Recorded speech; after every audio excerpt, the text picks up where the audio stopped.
And we're back.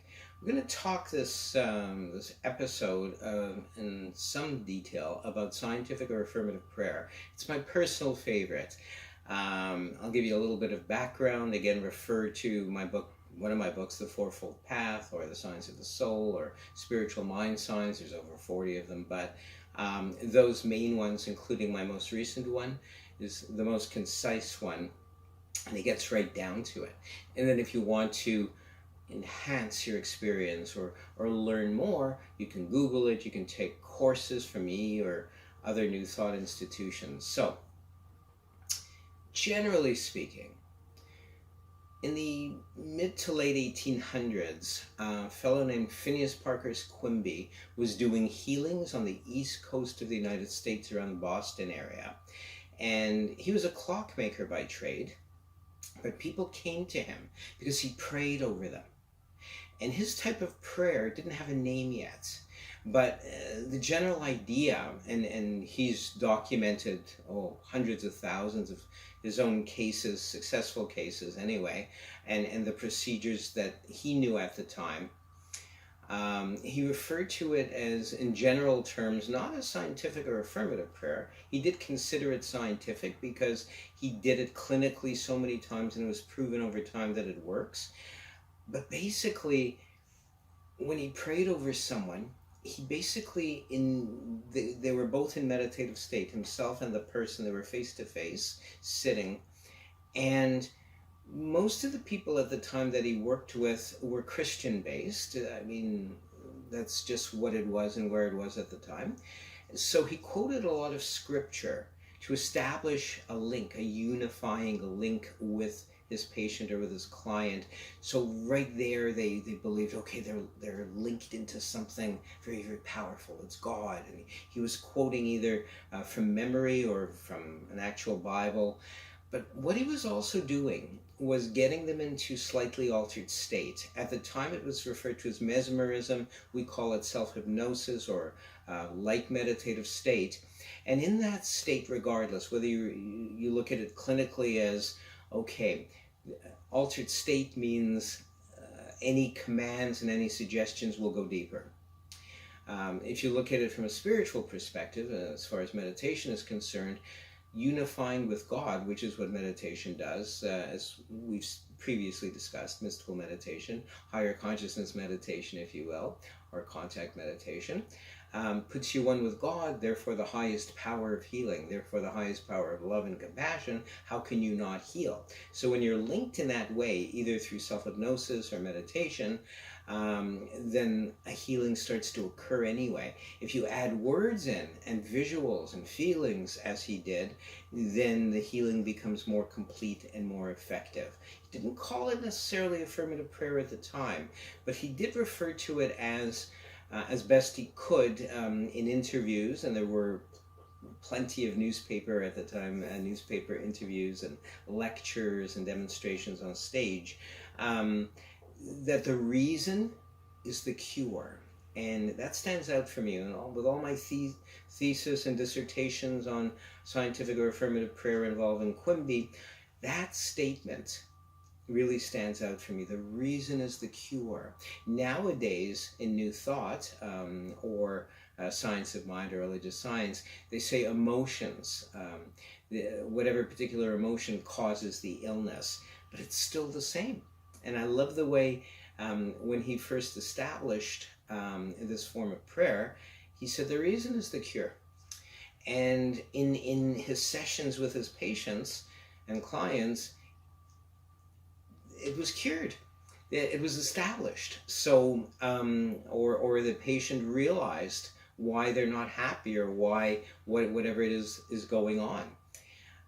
I remember, according to history, the history of Quimby, he cured a woman, and she went on to found Christian Science, I believe it was, and all that Christian Science has become with affirmative prayer, which it was starting to be called at that point, as its root, as its base. unfortunately, most of those schools of New Thought and religious science and science of mind, they don't necessarily say you have to meditate first in meditative or self-hypnotic state, then you do the affirmative prayer. Because you must. Without that component, there's no power. It just becomes a saying like, oh, life is good and I'm grateful, or healing has begun, I'm already healed, I feel good, I feel refreshed. It has no power behind it. Meditation or self-hypnosis brings the power of the divine, the higher mind, higher consciousness into play, the highest energetic healing wisdom of love, if you will. And that activates it and makes the affirmation more powerful. So always remember, don't just do the affirmation, put the power of meditation behind it and self-hypnosis. In any case, Quimby cured or helped people to cure themselves 100,000-fold. It was so amazing. And this woman who couldn't walk could walk again, and she was so impressed. She'd studied under him and established her own groups, which became Christian Science. So I don't know if you can tell by these videos how excited I am in particular about this. Quickly backtrack. Just because Quimby, and also Emerson, a philosopher named Emerson, is considered the father of New Thought, in addition to Phineas Parker's Quimby, P.P. Quimby. What's exciting is it's nothing new. It seemed new at the time, hence they called it New Thought. In Great Britain, they called it Higher Thought, because it is, in a way, higher with a capital H, if you will. But really, the basis, oh my goodness, if you go and trace, as I did, and do all the research, back, trace New Thought back, New Thought practices, Buddhism, oh my goodness, all the different types of Buddhist healing practices, from Tibetan Buddhism to Zen Buddhism, all of that and more. Not just the meditative aspect, but the healing parts. It at least goes back hundreds of thousands of years to Buddhism, Hinduism. Oh my goodness. Any form of Far Eastern religion and beyond is the basis for New Thought. It just didn't become watered down like with New Age, but it's kind of got all mixed up and kind of spewed out into this great thing that people could, who were meant to at the time, understand it and utilize it. Very, very cool. So, what we're developing here in this series are individual tools for meditation, our individual tools for affirmative prayer, our individual tools for envisioning. And so you could take any one of these components and make them a great spiritual tool or technology to help yourself and to others. It just happens this series of episodes of the Fourfold Path concerns affirmative prayer or scientific prayer, as I like to call it. And as Ernest Holmes, the person who established religious science or the science of the mind, you should read that book. You'll be so inspired. It's a thick tome. It's so cool. In any case, he, I believe, was one of the first people to call it scientific prayer. Why? There are components, there's steps, and as with science, as in a lab, each one is proven and each one combined creates a result. And so that's why I like to call it scientific prayer. All my books, theses, dissertations, I call it scientific/affirmative prayer. Another word for the spiritual technology is spiritual mind science, or sorry, meditational mind treatments, which I also like to call it. When I do them on a, I guess, when clients come to see me and we've explored all different avenues, we sit down face to face, as Quimby did with his patients, and we do a meditative mind treatment, or mind treatment as I like to call it, which you'll learn right now because it's the same components, and except instead of applying it to yourself, sitting down and doing it to yourself, you're doing it with the client or the patient. Very effective. I've had people be healed, and I know these are going to be outrageous claims. Take what I'm about to say with a grain of salt. There's no legal implications. I do not recommend using any of these technologies, spiritual technologies, instead of seeing your commercial doctor, your regular doctor. Always seek the help of your physician first, and then add these in as complementary medicine or alternative wellness. Never just use these. Certain branches of Christian Science and other New Thought schools and churches, they only use these and patients die. You need both. You need the science of medical science, modern doctor tools, plus these as an adjunct. So, this being said, what are the components of scientific prayer?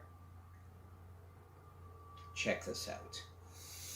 A, whether you're doing it on yourself or with a patient or client, get into meditative state, get them into meditative state.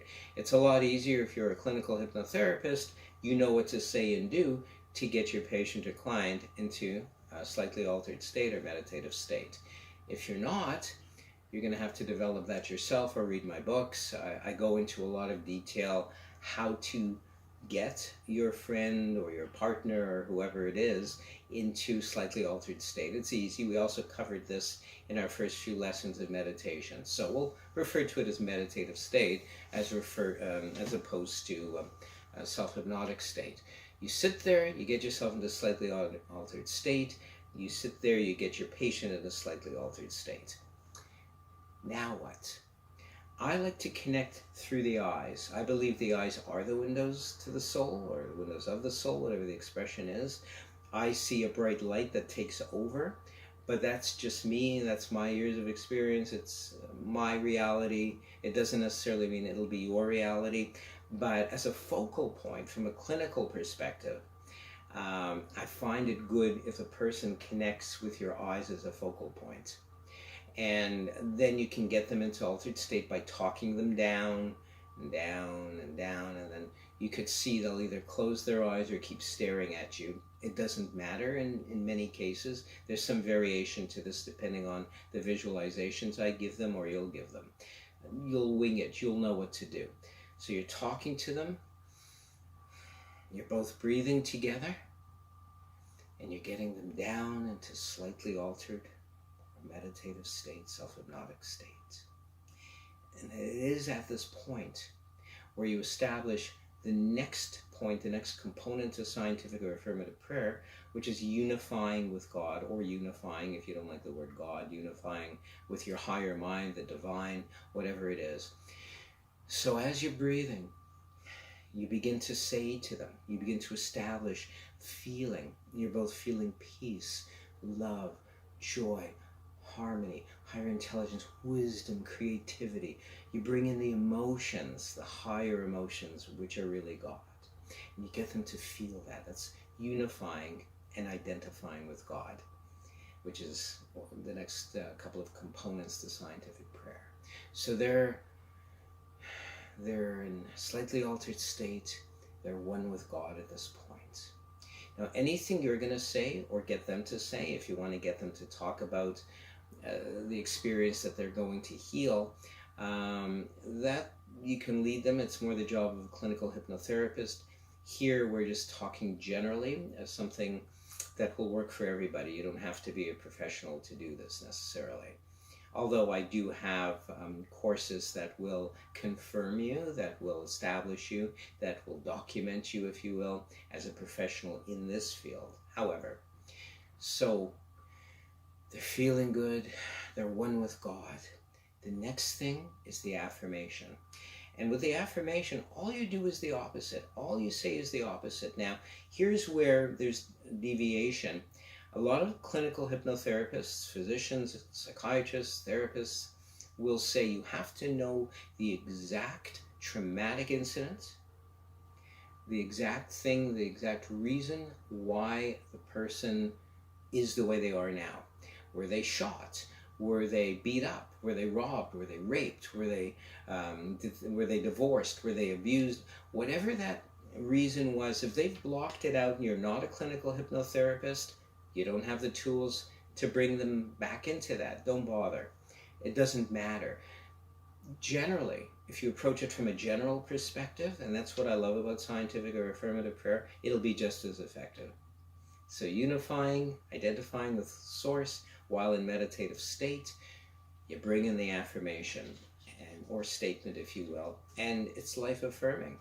It's the exact opposite of whatever they are, and the energy is it's already done.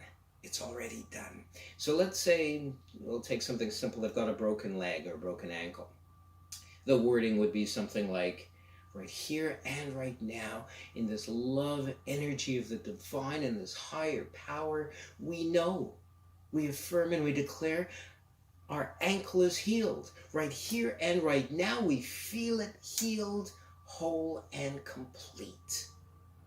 That would be the statement. Or, for example, if it's, can't do rape, rape has been already. It has to be something tangible and physical that is fixed. Let's say it's a prayer for money. Let's say the person is having a little bit of problems as far as finances are concerned. Right here and right now, in the power of love and the power of the divine and the strength of love, compassion, we affirm and we declare right here and right now, prosperity is ours. Money is here. I have plenitude. I have more than enough, and I am grateful. So you kind of get the feeling, you kind of get the idea. If they want love, love is here already. I am being, and then you add in the wording along with the emotions involved. So you get them really powerfully believing, really convicted, and a conviction of it is already. So you've brought their energy up in this power of it is already so. And then depending on your belief system, with New Thought metaphysics, often we say it is already so in the mind of the universe, in the mind of God. But the person may or may not relate to that. You can just say, it is already so. But then you must bring in the next component, gratitude. Gratitude is almost the exact same energy as love in God, peace, joy. So, the affirmative prayer statement, and then I'm so grateful that it is already so. I'm so grateful that I already possess all the abilities to do this. I'm so grateful I already am rich. I'm so grateful I already have infinite love. The energy of gratitude. And you're starting to wrap up with releasing. So after all of this, all of these components, you're releasing the word. Because, as Einstein said, everything moves in a circle. Everything is circular, cyclical, if you will. So whatever you put out, you can call it karma as well, whatever goes out comes back in a great circle. So once you've done your affirmative statement with gratitude, you add, and I release this word. We release the word knowing that it shall, can, will return multiplied of itself, never void. It not only comes back, but it comes back multiplied. And you can add in whatever feels right, 10-fold, 1,000-fold, whatever feels powerful. So at that point, you've said the affirmative prayer statement, if you will, with gratitude and appreciation. You release the word. You let it be so. So it sits now in this next component. It is already so. You let it be so. And the wind up, and so it is. Or so mote it be. It's like a final stamp that it is. And how powerful is that? You leave the treatment, the prayer statement with, boom, this great stamp of so it is. So mote it be. And they're saying it with you. I would encourage them to say it with you as much as they can, as much as they're coherent or awake, if you will. If not, your energy will bring them up and it'll work, but I would also bring them in a little bit into this. And that's it. Those are the basic components of scientific or affirmative prayer. Very powerful, very effective.